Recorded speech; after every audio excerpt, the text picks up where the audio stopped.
ওং নমো ভগবতে বাসুদেবায়। ওং নমো ভগবতে বাসুদেবায়। ওং নমো ভগবতে বাসুদেবায়।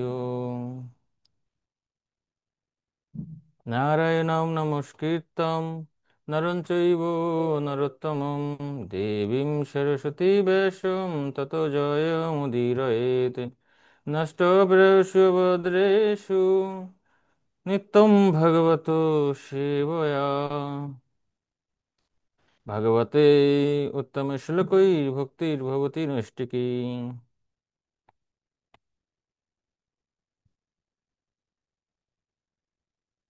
হরে কৃষ্ণ।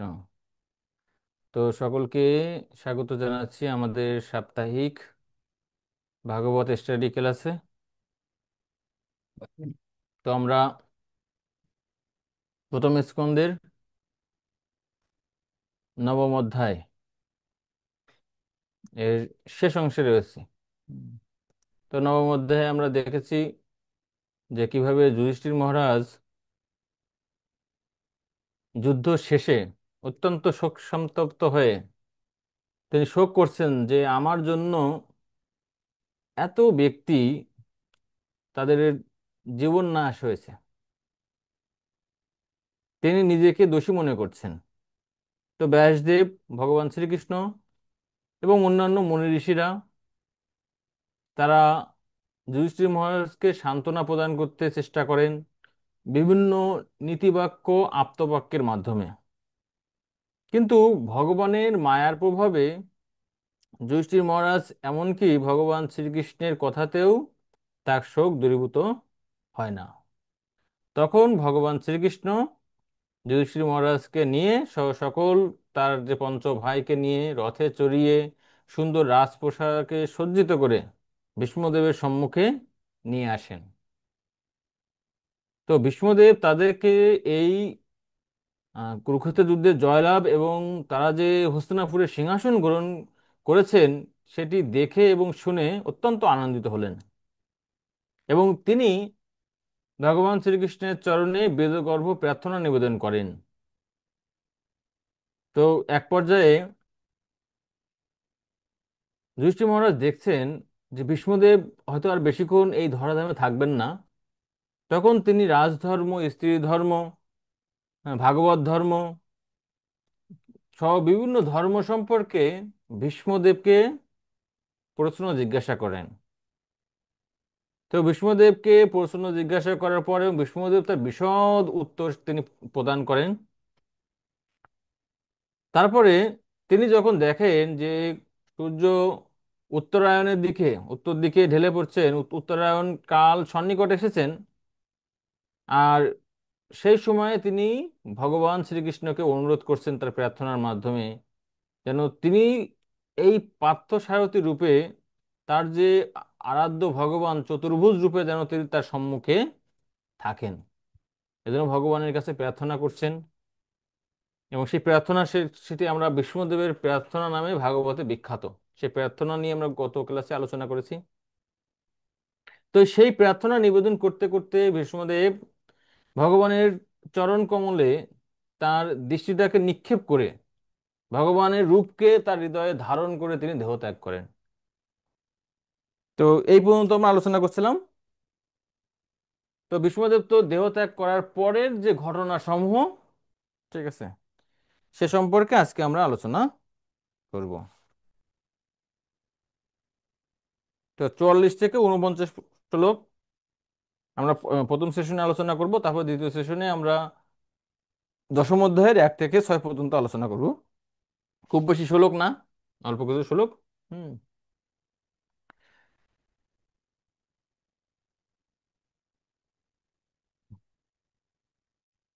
তো সকলে পড়বেন। সম্পদ্যমানমাজ্ঞায় ভীষ্মং ব্রহ্মণি নিষ্কলে সর্বে বভূভুস্তে তুষ্ণীং বয়াংসি বোধিনাত্ময়ে। অনুবাদটি পড়বেন। হরে কৃষ্ণ। অন্তহীন পরমব্রহ্মে শ্রী ভীষ্মদেব মিলিত হয়েছেন জেনে সেখানে উপস্থিত সকলে দিবাবসনে পাখীদের মতো মৌনভাবে অবস্থান করতে লাগলেন। হুম। এখানে বলছেন সম্পদ্যমানম আজ্ঞায় ভীষ্মং ব্রহ্মণি নিষ্কলে। তো ভীষ্মদেব কি করছেন? তিনি পরম ব্রহ্মে, ঠিক আছে, সেই যে ব্রহ্ম, ঠিক আছে, সেটা হচ্ছে নিষ্কলে, মানে কি নিষ্কলুষ ব্রহ্ম, তিনি সেখানে মিলিত হয়েছেন। তো আমাদের প্রথম প্রশ্ন হতে পারে, ভীষ্মদেব ছিলেন সাকার ভগবান শ্রীকৃষ্ণের চতুর্ভুজ রূপের উপাসক, তাহলে তিনি কিভাবে ব্রহ্মে লীন হলেন? তো প্রকৃতপক্ষে তিনি নির্বিশেষ ব্রহ্মে কিন্তু লীন হননি। ঠিক আছে, ছিল প্রভুপাদ তাৎপর্যে একদম শেষ প্যারাতে এই বিষয়টির কিন্তু, এই প্রথম লাইনের এই বিষয়টি কিন্তু বর্ণনা করছেন। সেখানে ছিল প্রভুপাদ বলছেন, ভগবানের শুদ্ধ ভক্ত হওয়ার ফলে ভীষ্মদেব চিৎজগতের একটি বৈকুণ্ঠ লোকে প্রবিষ্ট হয়েছিলেন। তার মানে ছিল প্রভুপাদ এখানে বলছে যে ভীষ্মদেব অবশ্যই বৈকুণ্ঠে গিয়েছেন, যে কোনো একটি বৈকুণ্ঠে। আর সেই বৈকুণ্ঠের যিনি আরাধ্য দেবতা, তিনি কে? তিনি হচ্ছেন ভগবানের এই পার্থসারথী বিগ্রহ।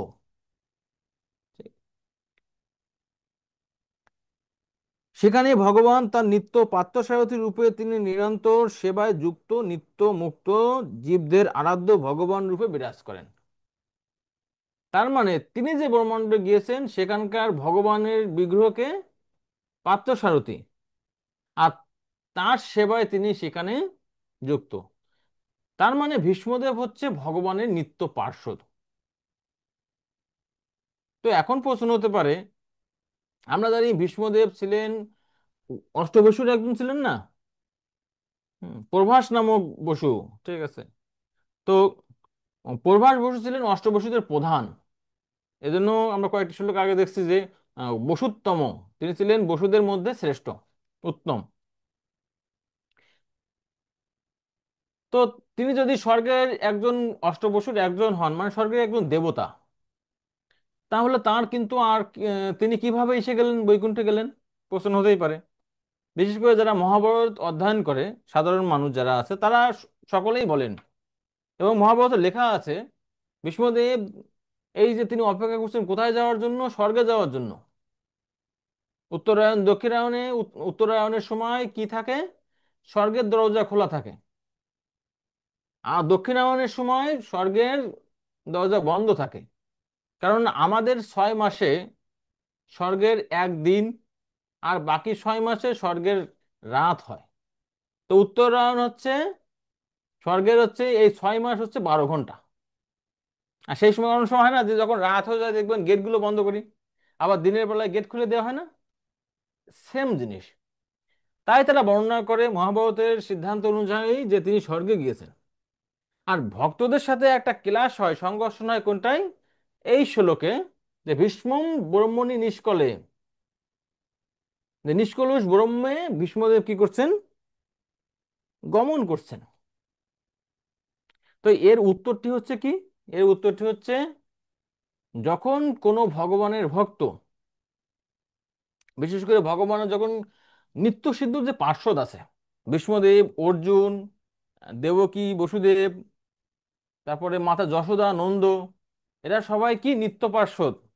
গোলক বৃন্দাবনে, দ্বারকা আদি যে সমস্ত নিত্য ধাম রয়েছে, সে সমস্ত ধামে তারা ভগবানের নিত্য পার্ষদ, নিত্য সেবক সেবিকা। ভগবান যখন এই পৃথিবীতে আবির্ভূত হন, তার আগে তিনি কি করেন?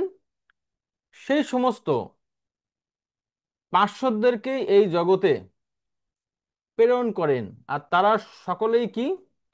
ভগবানের যে সচ্চিত আনন্দ। তো ভগবানের যে সদ অংশ রয়েছে, সদ অংশ কি মানে? সদ অংশ হচ্ছে যে ধারণ শক্তি, যে শক্তিকে আশ্রয় করে ভগবান নিজেকে, নিজের সত্তাটাকে ধারণ করেন, সেটা বলে সৎ শক্তি। আর এই সৎ শক্তির প্রকাশ কি? ভগবানের সমস্ত পিতা মাতা, আত্মীয় স্বজন, পার্শ্বদ প্রত্যেকেই সব হচ্ছে সৎ শক্তির বিকাশ।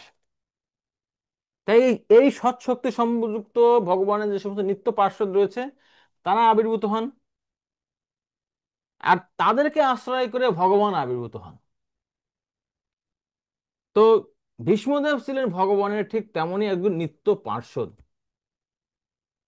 তো যখন কোনো এই ধরনের পার্শ্বদরা জন্মগ্রহণ করে, তাদেরকে আবার আশ্রয় করে একই সাথে সাধক ভক্ত এবং এই সমস্ত দেবতারা তাদের দেহের মধ্যে প্রবেশ করে একই সাথে আবির্ভূত হয়। তো এই ধরনের ক্যাটাগরি দুই ধরনের আছে। এক ধরনের যারা হচ্ছে এই ধরনের নিত্য পার্শ্বদের সাথে যুক্ত হয় তারা হচ্ছে দেবতারা, বিশেষ কার্য সাধনের জন্য।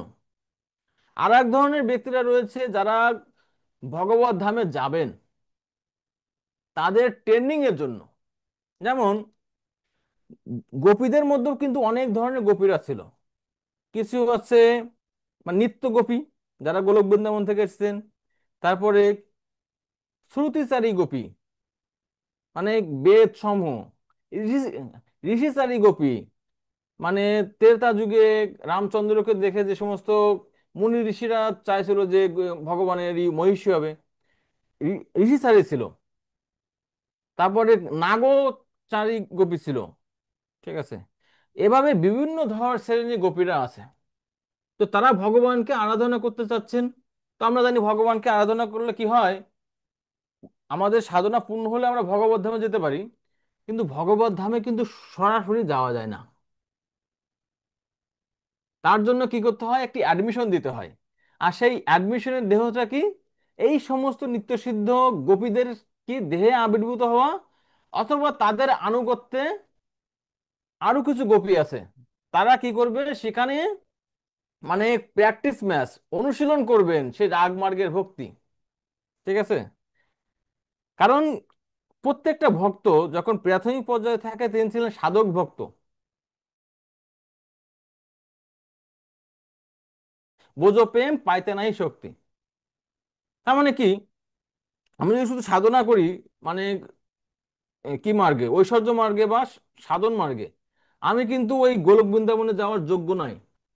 তো অনেকে বলে যে না, চৈতন্য চরিতামৃতে যে সমস্ত রাগানুগ মার্গের ভক্তির কথা বর্ণনা করা হচ্ছে না, সেটা মূলত কখন হয়, যখন ওই স্তরে যায়।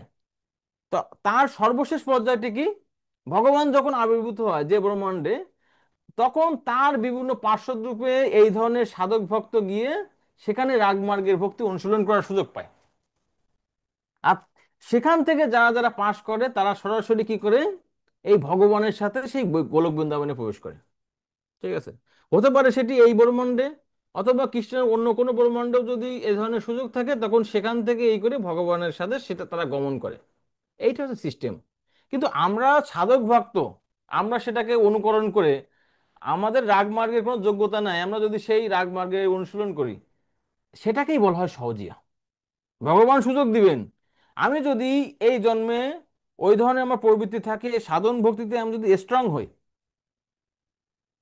তখন ভগবান আমাদেরকে এই ধরনের সুযোগ দিবে, সেই সুযোগে আমরা সেই ধরনের ভক্তি, সেটা কিন্তু রাগ মার্গে নয়, সেটা হচ্ছে রাগা অনুগা ভক্তি বলা হয়।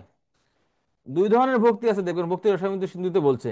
একটি হচ্ছে রাগাত্মিকা ভক্তি, আর একটি হচ্ছে কি রাগানুগা ভক্তি। তো রাগাত্মিকা ভক্তির একমাত্র অধিকারী হচ্ছে গোলক বৃন্দাবনে যে সমস্ত নিত্য সিদ্ধ পার্শ্বদ ভগবানের সাথে আবির্ভূত হয়, তারাই করতে অধিকারী। তার মানে গোপী, রাধারানী, মাতা যশোদা। ঠিক আছে, এই যে ভক্তগুলো, তাদের আনুগত্যে যারাই ভক্তি করুন না কেন সবাই কি রাগানুগা ভক্তি। ঠিক আছে, এই এই পার্থক্যগুলো বুঝতে হবে। ঠিক আছে, রাগাত্মিকা ভক্তিরা করতে পারবে শুধু নিত্যসিদ্ধ ভক্ত, তাদের আনুগত্যে যারা আছেন তারা হচ্ছে মানে শুদ্ধ ভক্ত ব্রজবাসী, তারা করতে পারবে রাগাত্মিকা রাগানুগা ভক্তি। অনুগা মানে কি, রাগাত্মিকা ভক্তদেরকে যারা অনুগমন করেন, অনুসরণ করেন।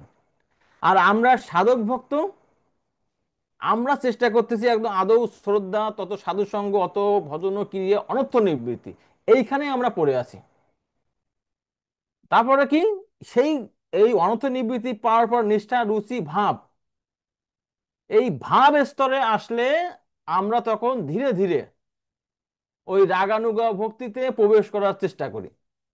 ঠিক আছে, কিন্তু সেই স্তরে না গিয়ে আমরা যদি একদম অনর্থ নিবৃত্তির স্তর থেকে যদি ওই ধরনের করি, সেটাই হচ্ছে সহজ। আশা করি জিনিসটা বুঝতে পারছেন।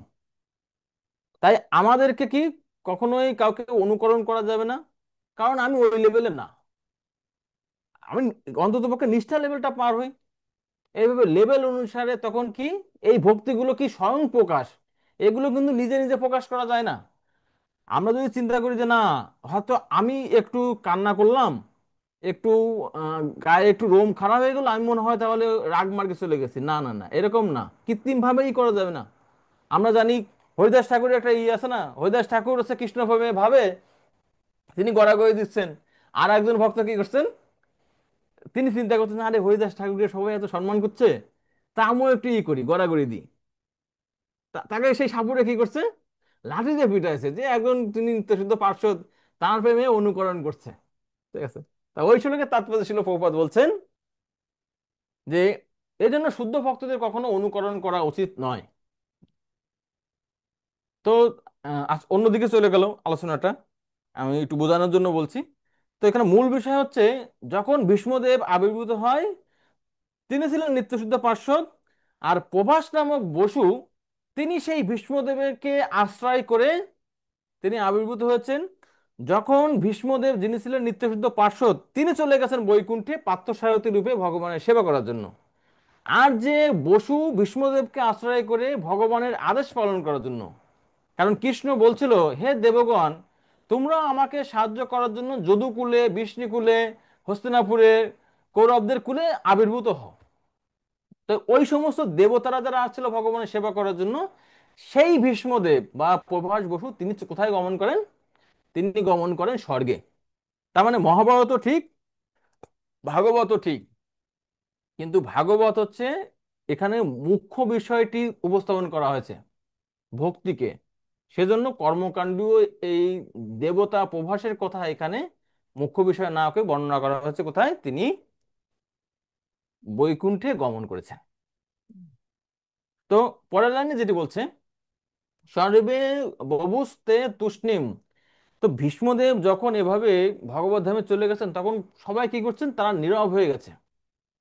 দেখবেন বিকেল বেলায় যখন পাখিরা তাদের বাসায় ফেরে, তারা দেখবেন একটু কিচিরমিচির কিচিরমিচির করে না? কিন্তু সন্ধ্যা হয়ে গেলে তারা মনে করে কি, যে সূর্য মনে হয় মারা গেছে, তারা চুপ করে যায়, কোনো কথা বলে না কিন্তু। আবার সকালবেলায় কি হয়, সূর্য কিন্তু উত্থিত হয়, তারা কিন্তু আবার কথা বলা শুরু করে। তো এই ভীষ্মদেব ভগবত ধামে করছেন, মনে হচ্ছে যেন সেই পাখিদের মতো। দিন অবসানে যখন সন্ধ্যা হয়েছে, মনে করছেন সব শেষ, তাই তারা, মানে এটি একটু উপমার মাধ্যমে এখানে ভাগবতে সেটি বর্ণনা করা হচ্ছে, যে বয়াং শিব দিনাত্ময়ে তুষ্ণীম, মানে এই যে বয়াংশ মানে পাখিরা, তারা হচ্ছে নীরব হয়ে যায় যেমন দিনের শেষে। তাই এটি বর্ণনা করা হচ্ছে কি, যে ভীষ্মদেবের সম্মানে হুম, তারা এভাবে কথা বলা বন্ধ করলেন। তো শিল প্রভুপাদ তাৎপর্যে বর্ণনা করছেন কিভাবে অংশের কাজ কি, ভীষ্মদেব ব্রহ্মে লীন হয়ে গেছে, তার মানে ভগবান, তার মানে ভীষ্মদেব হচ্ছেন ভগবানের অংশ। তাই অংশের কাজ হচ্ছে পুণ্যের সেবা করা। যেমন একটি যন্ত্রের একটি অংশ কাজ কি, যে সেই যন্ত্রের সেবা করা, তখনই তার মূল্য থাকে। কিন্তু যন্ত্রের একটি পার্ট, একটি নাট যদি সেই ভগবানের সেবায় যুক্ত না হয়, তার কোনো মূল্য থাকে না। তো শিল প্রভুপাদ সুন্দরভাবে তাৎপর্য এই বিষয়গুলো বর্ণনা করছেন। কিভাবে একজন ব্যক্তি বৈকুণ্ঠে যান, বিভিন্ন ধরনের পারমার্থিক ব্যক্তির গন্তব্য, সে সম্পর্কে আলোচনা করছেন। আমরা পরের শ্লোকে যাই, 45 নম্বর শ্লোক। তত্র দুন্দু ভয় নেদু দেব মানো বাবাদিতা শশংসু সদব রাঘ্যম খাৎপেতু পুষ্পবিষ্টয়। হরে কৃষ্ণ। অতঃপর স্বর্গের দেবতাবৃন্দ এবং মর্ত্যের মানবেরা তার প্রতি সম্মান প্রদর্শন করে দুন্দুভি ধ্বনি করলেন। সৎ প্রকৃতির রাজন্যবর্গ সম্মান ও শ্রদ্ধা প্রদর্শন শুরু করলেন এবং আকাশ থেকে পুষ্প বৃষ্টি হতে লাগলো। তো শিল প্রভুপাদ তাৎপর্য দেখে শুরুতেই বর্ণনা করছে, মানুষ এবং দেবতা উভয়েই বিষ্ণুদেবকে শ্রদ্ধা করতেন। তার মানে বিষ্ণুদেবের যে সম্মান, সেটা শুধুমাত্র মর্ত্যলোকে নয়, অন্যান্য যে সমস্ত উচ্চ লোক রয়েছে এবং নিম্ন লোক রয়েছে, একদম ব্রহ্মলোক থেকে শুরু করে পাতাল পর্যন্ত তার মহিমা বিস্তৃত। হুম। তো দেখবেন বর্তমানের সময়ে যদি কোনো গুজব সৃষ্টি হয়, ইন্টারনেটের কৃপায় কি একদম বিশ্বের এক কোণা থেকে আর এক কোণা চলে যায় না? তো তখন আর গুজবটা প্রচার হতো না। এই ধরনের ব্যক্তিদের মহিমা একদম অল্প সময়ের মধ্যে ব্রহ্মাণ্ডের একদম সেই সত্য লোক থেকে পাতাল পর্যন্ত ছড়িয়ে যেত। তো ভীষ্মদেব যেহেতু তিনি দেহত্যাগ করবেন কৃষ্ণের উপস্থিতিতে, সেটা উপলব্ধি করতে পেরে সমস্ত দেবতারা কোথায় ছিল? আকাশে একদম বিমান রেডি আছে। সেখানে ভগবানের সে সে প্রসাদী মালা ফুল সবকিছু রেডি, বাদ্য, তারপরে বাজনা সবকিছু রেডি। তিনি যখন দেহত্যাগ করছেন তখন কি?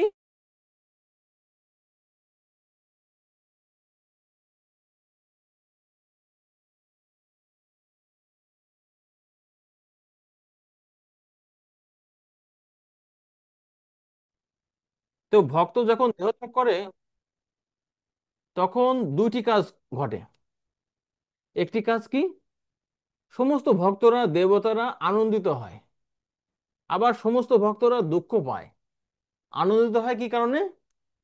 কারণ ভক্তরা চিন্তা করে যে এই ভক্তটা তিনি ভগবানের নিত্য সেবায় প্রবেশ করছে, তাই তারা আনন্দে পুষ্পবৃষ্টি করে। আবার তারা চিন্তা করে যে আরে এত এত মহান একজন ভক্তের তার দিব্য সান্নিধ্য থেকে আমরা বঞ্চিত হচ্ছি। শিল প্রভুপাদ বলছেন এই ধরনের পুষ্পবৃষ্টিকে কি মৃতদেহ সাজানোর মতো নয়। কারণ ভীষ্মদেবের যে দেহটি সেটি ছিল চিন্ময় দেহ। তাই এই সাধারণ মৃতদেহে ফুল নিবেদন করা আর ভীষ্মদেবের যে মৃতদেহে ফুল নিক্ষেপ করা এক নয়। সেটা ছিল প্রভুপাদ এখানে বলছেন। তো বলছে অনেক সময় আমরা যে করি, মৃত্যুবার্ষিকী করি বা জন্ম জয়ন্তী করি, তো সেই বিষয়টা ছিল প্রভুপাদ সাধারণ ব্যক্তির ক্ষেত্রে জয়ন্তী শব্দটি ব্যবহার করার নিন্দা করেছে। যেমন ভীষ্মদেবের দেহ এবং সাধারণ মানুষের দেহ এক নয়, ঠিক তেমনি ভগবানের যে জন্মতিথি, আবার রবীন্দ্র জয়ন্তী, নজরুল জয়ন্তী, এর মধ্যে পার্থক্য আছে। জয়স্তু ইতি জয়ন্তী মানে যে অনুষ্ঠানে সকলের জয় হয়, সেটি ভগবানের জয় হয় এবং ভগবানের সাথে সাথে তার ভক্তদের জয় হয়, তাকেই বলা হয় জয়ন্তী। নজরুল জয়ন্তী, রবীন্দ্র জয়ন্তী আদি যত জয়ন্তী আছে, সেখানে না সেই রবীন্দ্রনাথের জয় হয়, তার কোনো কল্যাণ হয় না, সেটি পালন করে উপবাস থেকে যিনি অনুষ্ঠাতা তার কোনো কল্যাণ হয়। তাই ছিল প্রভুপাদ বলছেন, তাৎপর্য দেখেন একদম এসে শেষ দিকে, সাধারণ বিচারে এই জয়ন্তী ব্যবহার না করে শুধুমাত্র ভগবানের ক্ষেত্রে সেটি ব্যবহার করা উচিত। ঠিক আছে, এই শিক্ষাটাই ছিল প্রভুপাদ আমাদের এই শ্লোকের তাৎপর্যের একদম শেষে তিনি বর্ণনা করছেন। পরের শ্লোকে আমরা যাই। তস্য নির্হরণাদিনি সম্পরেত্তস্য ভার্গব যুধিষ্ঠির কারয়িত্বা মুহূর্তম দুঃখ তো অব্যহত।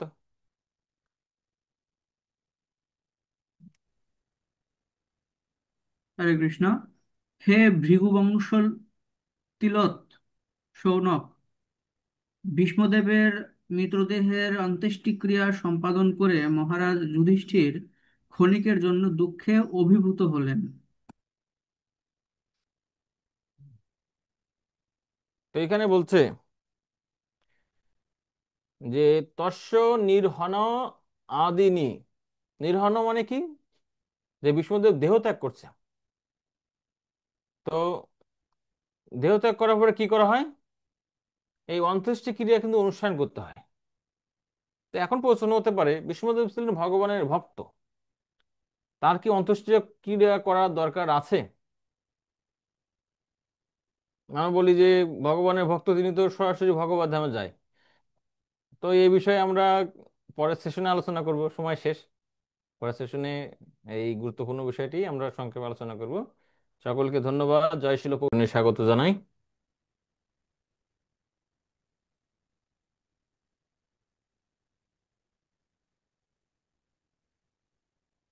শুরু করার আগে কিছু অংশ আমি আমি আমি ই করে দিই, কেটে দিই, আবার লাস্টের থেকে আবার কেটে একটু ঠিক করে নিই। আর মাঝখানে তো কোনো সমস্যা হয় না, ঠিক আছে? ঠিক এজন্য আছে। একটু আগে পরে এসে সমস্যা নেই। হ্যাঁ, দেখা যাচ্ছে তাই না? হ্যাঁ প্রভু, দেখা যায়। ঠিক আছে, হরে কৃষ্ণ। তো আমরা যে বিষয়টি আলোচনা করছিলাম, যে বিষ্ণুদেব দেহত্যাগ করছেন, দেহত্যাগ করার পর তার যে অন্ত্যেষ্টিক্রিয়া সম্পাদন করছেন কে? মহারাজ যুধিষ্ঠির। তো আসলে ভগবানের শুদ্ধ ভক্তের কেন অন্ত্যেষ্টিক্রিয়া করতে হবে?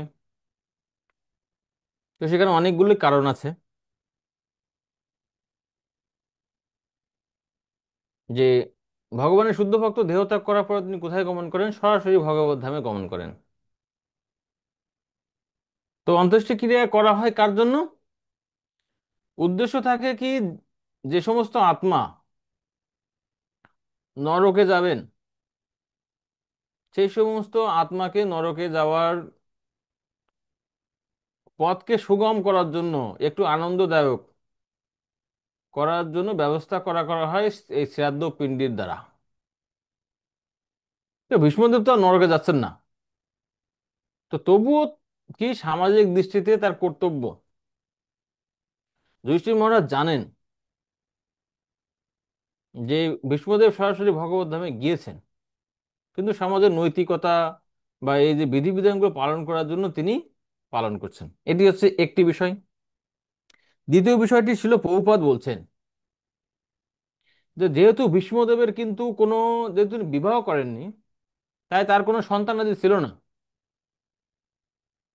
তার ফলে তার অন্ত্যেষ্টিক্রিয়ার অধিকারীকে তার যে ভ্রাতুষ্পুত্র রয়েছে তারা করতে পারে।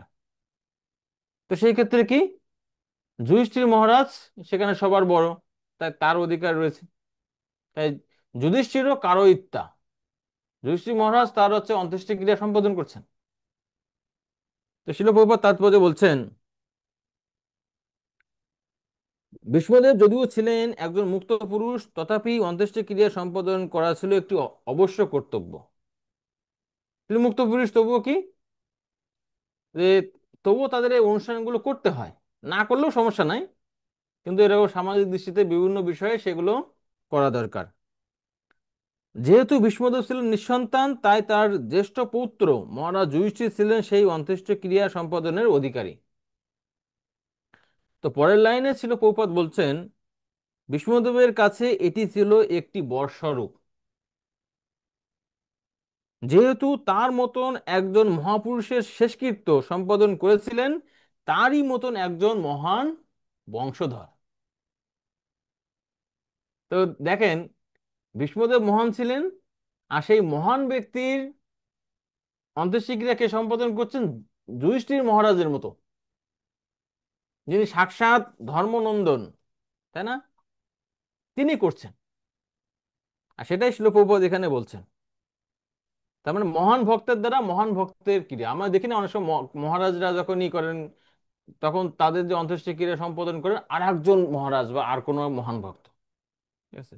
তার মানে উভয়ে মহিমান্বিত, যিনি করছেন সেই ভক্তের অন্ত্যেষ্টিক্রিয়া এবং যার জন্য করা হচ্ছে, তারা উভয়ই হচ্ছে মহিমান্বিত। সেই বিষয়টি এখানে বর্ণনা করা হচ্ছে। তো বলছেন, মুহূর্তম দুঃখ তো অব্যহত। যুধিষ্ঠির মহারাজ অল্প সময়ের জন্য কি হয়েছেন? শোকাভিভূত হয়েছেন। কেন? কারণ যুধিষ্ঠির মহারাজ চিন্তা করছেন ভীষ্মদেবের অবদান সম্পর্কে। যখন কোনো ব্যক্তি আমাদেরকে ছেড়ে চলে যায়, তখন আমরা কিন্তু চিন্তা করি, বলে না, দাঁত থাকতে দাঁতের মর্যাদা নাই। কিন্তু যখনই দাঁত পড়ে যায়, তখন বুঝতে পারি ওই দাঁতটা আমার জন্য কত গুরুত্বপূর্ণ ছিল। ঠিক তেমনি আমাদের সামনে যখন কোনো মহান ব্যক্তি থাকে, তখন আমরা সাধারণ মনে করি যে না, এই আর এমন কি। কিন্তু যখন তিনি আমাদের ছেড়ে চলে যান, তখন কিন্তু আমরা উপলব্ধি করতে পারি, তাই না? তো তখন আমরা চিন্তা করি সেই ব্যক্তির গুণাবলী সম্পর্কে।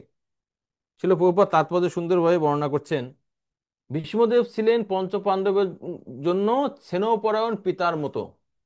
মাতা কুন্তির কাছে ছিলেন পুত্রবধূ কুন্তী দেবীর তত্ত্বাবধায়ক, কারণ তার তো স্বামী নাই, তাই না? এবং যুধিষ্ঠির পঞ্চপাণ্ডবদের একদম অন্তিম সময় পর্যন্ত দরদী শুভাকাঙ্ক্ষী পিতামহ বন্ধু উপদেষ্টা ছিলেন। এবং তারা যে যুদ্ধ শেষে যে হস্তিনাপুরের সিংহাসনে বসেছেন, সেটি দেখে তিনি শান্তিতে দেহত্যাগ করতে পারছেন। এভাবে যুধিষ্ঠির মহারাজ যখন চিন্তা করছেন ভীষ্মদেবের অবদান তাদের জীবনে, এবং শেষ সময় পর্যন্ত তিনি ইচ্ছা করলেই পারতেন কিন্তু দেহত্যাগ করতে আগেই, এত কষ্ট স্বীকার করে এই ইসের মধ্যে তিনি তীরের মধ্যে করে আছেন, এত মহানুভব একজন ব্যক্তি, তিনি আমাদের ছেড়ে এইমাত্র চলে গেছেন। আর সেই কথা, সেই ভীষ্মদেবের ভালোবাসা, তার কৃতজ্ঞতা স্বরূপ এখানে যুধিষ্ঠির মহারাজ কি দুঃখ তো অব্যাহত, তিনি ক্ষণিকের জন্য দুঃখে অভিভূত হলেন। পরের শ্লোক 47 নম্বর। তুষ্টুবু মুনয়োরিষ্টা কৃষ্ণম তদ্গুণ নামহি ততস্তে কৃষ্ণ হৃদয়া স আশ্রমান প্রযোজু পুনঃ। হরে কৃষ্ণ। সমস্ত মহর্ষিগণ গূঢ় বৈদিক মন্ত্রের দ্বারা সেখানে উপস্থিত ভগবান শ্রীকৃষ্ণের গুণকীর্তন করলেন। তারপর শ্রীকৃষ্ণকে ধারণ করে তারা তাদের নিজ নিজ আশ্রমে প্রত্যাবর্তন করলেন। তো ভীষ্মদেব দেহ ত্যাগ করছেন, তারা ভীষ্মদেবের যে অন্ত্যেষ্টিক্রিয়া সম্পাদন হয়েছে তার পর পুষ্পবৃষ্টি করছেন। তো সমস্ত দেবতারা এবং যে সমস্ত মহর্ষিরা যারা এসেছেন, তারা এখন কি করছেন, যে কৃষ্ণের স্তুতি করছেন বেদবাক্যের দ্বারা,